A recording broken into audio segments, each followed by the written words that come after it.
So not only do we see patterns with shapes, but we can also see patterns with numbers.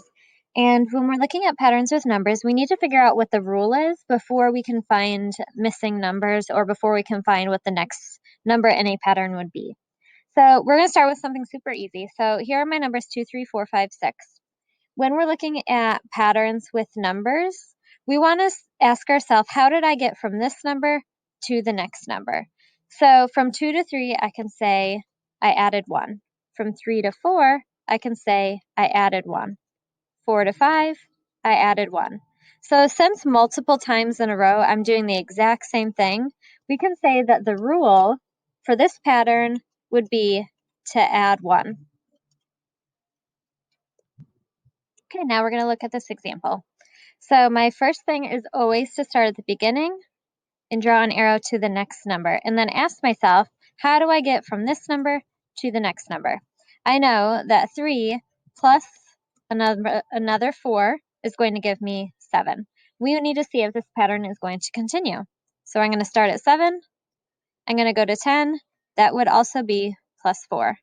10 plus 4 would also give me 14. So I can say that the rule for this pattern is going to be plus 4.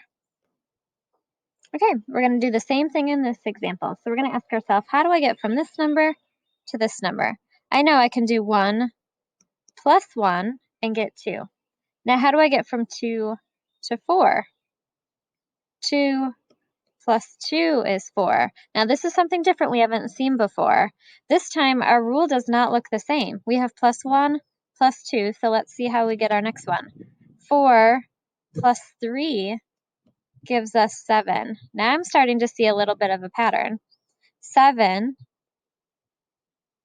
plus 4 would give us 11. So now we're going to look at all of our rules. Plus 1, plus 2, plus 3, plus 4.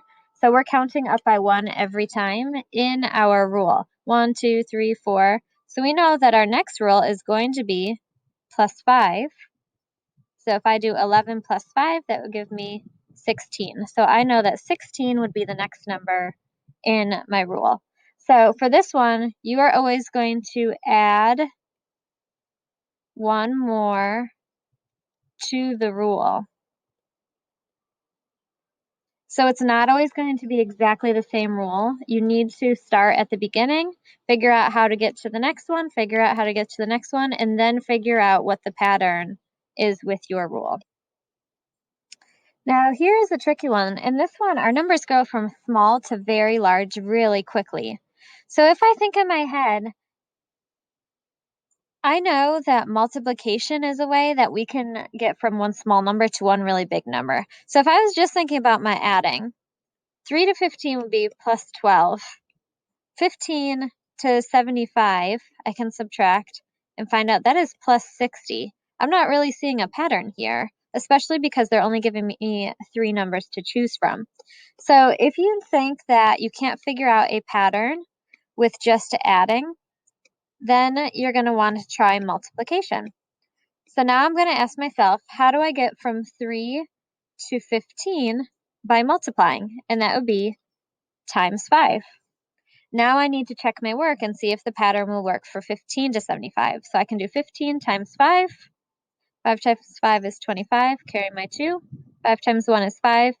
Plus 2 is 7. 75. So this means that I'm doing times 5 again. Now that I have the same thing happening, I know that that is going to be my rule. So I'm going to multiply 75 times 5. 5 times 5 is 25. Carry my 2. 5 times 7 is 35. Plus 2 is 37. So the next number in my pattern is going to be 375. So when you're thinking about a rule, always remember you need to first ask yourself how to get from one to the next. And your answers can be adding or multiplying. So pay attention to whether or not it could be one of those two.